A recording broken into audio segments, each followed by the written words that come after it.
Hey there, Skeletor here, and today we're looking at this week's comic haul. We got issue 1 of Uncanny X-Men, and issue 6 of The Spectacular Spider-Man, and issue 4 of Space Ghost. So first up, we're looking at issue 4 of Space Ghost, story by David Pepose, and art by Jonathan Lau. Liu? L-A-U. This one gives us the introduction of Zorak. Issue 1 and 2 were basically introductory, gives the backstory of the kids, backstory of Space Ghost. Issue 3 was kind of their first real adventure that you get to see, and issue 4 now gives us a prison break where Zorak breaks out, and this is not the Zorak from your dad's day. This is not the Zorak from my day either. If you're roughly around my age, you remember this. How about I come out at the beginning of every show and hit you upside the head with a hammer? I'd watch that show. And light your teeth on fire and puncture your eardrums with golf tees until your spinal fluid leaks out. Thank you, Moltar, But I do the hammer part. You can do the lighting his teeth on fire part. What? No, I do the hammer. I do the You hammer. always do the hammer. I'm the hammer. Me. Zorak is the hammer. Zorak is the hammer. All right, it's settled. Zorak is the hammer. Moltar, you suck. No, this Zorak is a religious zealot. Apparently there's some great devourer, the leader of a fanatical death cult. Zorak is a worshipper of Lokar, the mythical locus of the apocalypse. Okay, right there, that sounds pretty cool. I'm gonna go out and say this may be the start of a really good story. I get it, the first 3 issues you're setting things up, you're showing me how characters interact. Issue 4, I knew Zorak. I knew this little praying mantis dude was going to show up at some point. He's a mainstay in every iteration of the show. I'm actually really excited to see where they take this. He's a fanatical worshiper of some kind of like locust deity of the apocalypse. Okay, cool. Alright, cool. He breaks out of prison.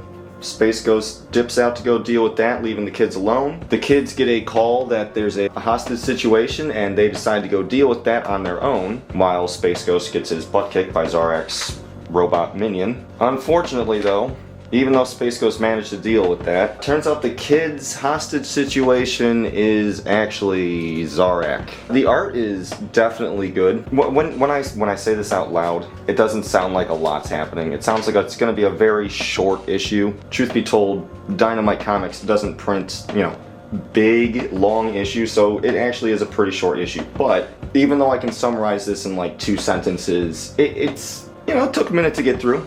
It's a good story. I enjoyed it. Between the art and the fact that this feels like we're building up, like this is issue 1 of some big overarching story, I'm gonna say this is probably like a 3 out of 5. I didn't expect to keep picking up Space Ghost, but I'm glad I am. This is pretty good.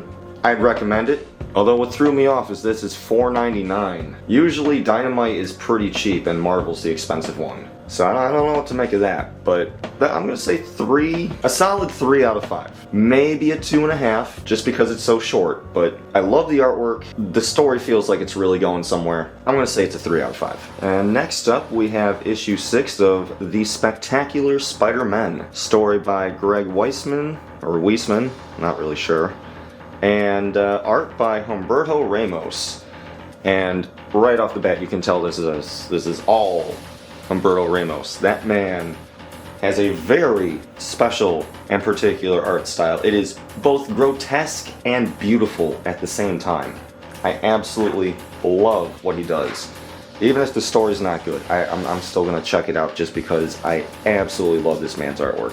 Unfortunately, it's a little hard to describe the story because until like the last minute kind of thing, you're not really ever sure what takes place in the present or the past, or what's like alternate reality or some kind of like dream sequence. I'll be real with it. Issue 3, horribly confusing. Issue 4 cleared that up by the end, and issue 5 was just one giant fight. But that was just Spider-Man versus Spider-Man, and issue 6 is also basically just one giant fight, but this time the Spider-Men are working together. And that's the point of this whole story. So far it's been Peter and Miles. Surprisingly, this is the first book where they actually like share a title and team up. Normally it's, oh, some giant world-ending crossover event, so we'll throw both the Spider-Men in there on a few pages. Not this time. They get their whole book. Initially it's just Peter and Miles just trying to hang out, but you know, superhero shenanigans happens. Now we're in some kind of, I don't know, bad guy built danger room. I suppose the technical purpose is to let people live out their fantasies, but of course the bad guys are abusing this for the sake of trying to figure out who the Spider-Men are. The whole thing's really fun. It's basically just Peter and Miles versus a bunch of robots who just happen to look like mob bosses, and Hammerhead gets involved. I'm pretty sure we do cut back to reality at some point, and we get a couple of police detectives trying to figure out where all these missing people are going. Spoiler, they're all inside of this weird alternate reality danger room situation. I'm pretty sure that's the only time we've been in reality for the last couple issues. Overall, the plot doesn't really get advanced too much until we see a black page like this. Miles Warren, the Jackal, the guy who's known for cloning everyone and their mother, might be dead. I'm not 100% sure about this. We'll probably figure this out next issue. But he may be some kind of secret mastermind behind all of this. But yeah, no, it's just a few dozen pages of Humberto Ramos drawing both the Spider-Men kicking butt together. It's cool looking, it's great, it's a lot of fun. At the very end, the reveal of Connive, K-N-A-I-V-E, but also it's an acronym and not an actual name, so maybe his name is K-N-A-I-V-E. I don't know. But,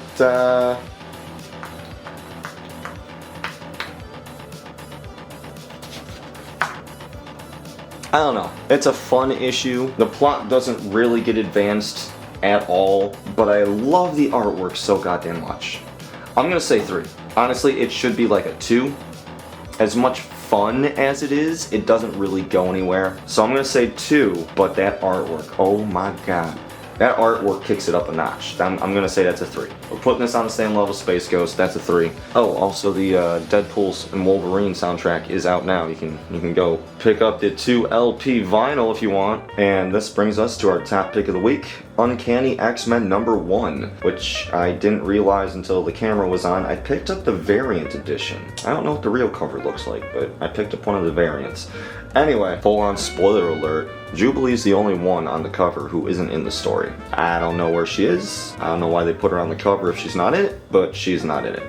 We open on the old X-Men school, Xavier's School for Gifted Youngsters, which we have not been back to in quite a long time, since the mutants have been living on Krakoa, but apparently it's been turned into a prison of sorts.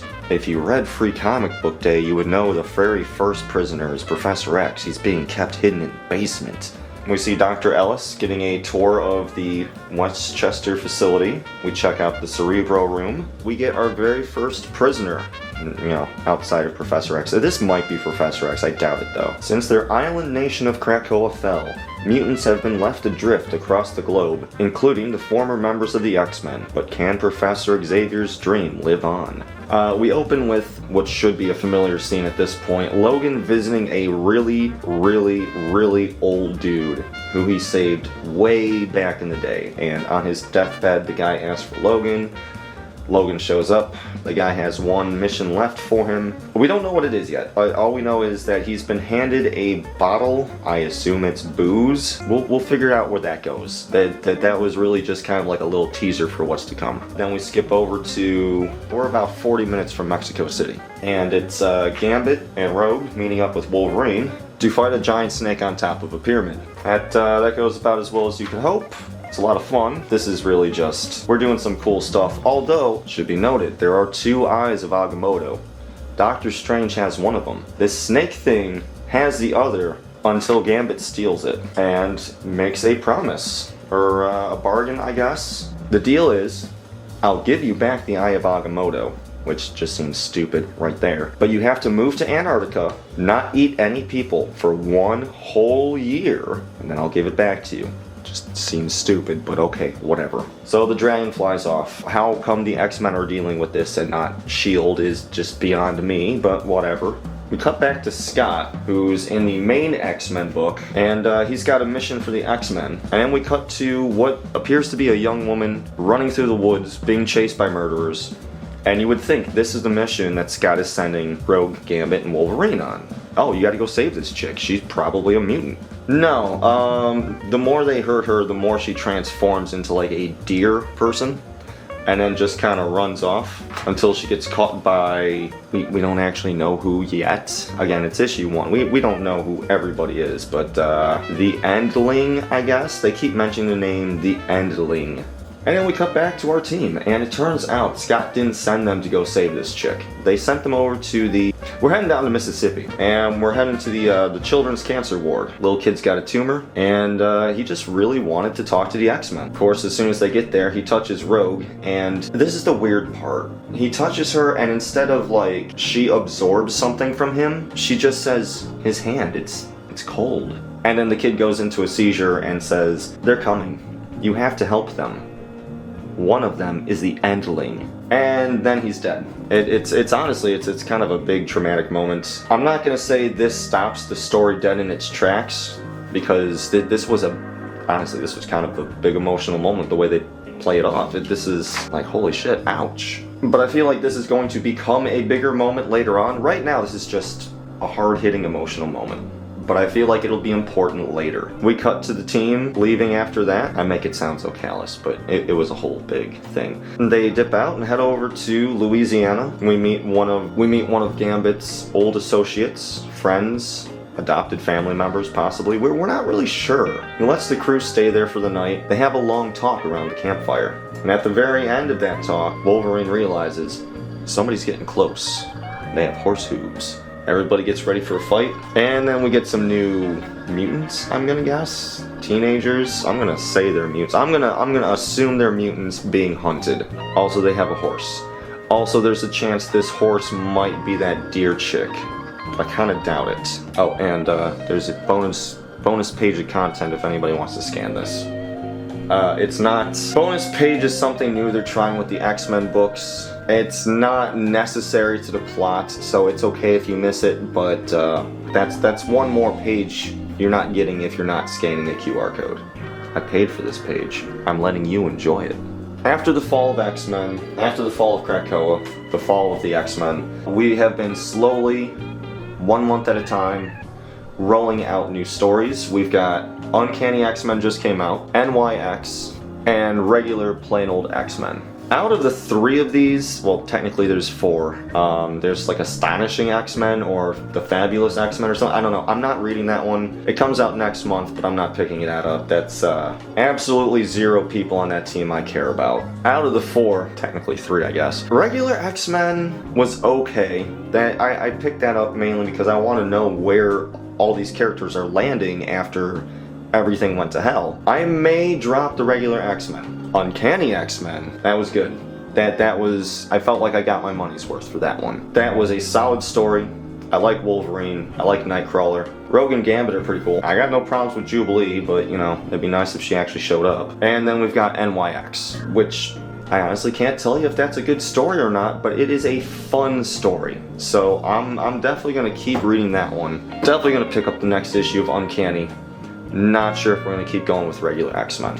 I'm gonna say top pick of the week is Uncanny X-Men. I'm gonna give this I'm gonna say a solid 4. I'm debating whether or not to say a 5 out of 5. I had the most fun with this one, and it's a good story, and it knows how to pull that emotional gut punch, but also that could just be Gail Simone's writing, and that woman knows how to write a story. 4 out of 5, maybe a 4.5, just because the art is head and shoulders above the rest of the X-Men nonsense going on right now. We'll say 4. We'll be nice and say 4. There's some room for improvement. It is issue 1. We'll see where the rest of this story goes, but Space Ghost number 4, Uncanny X-Men number 1, Spectacular Spider-Man number 6. That was this week's haul. Thanks for joining me, and I'll catch you next time.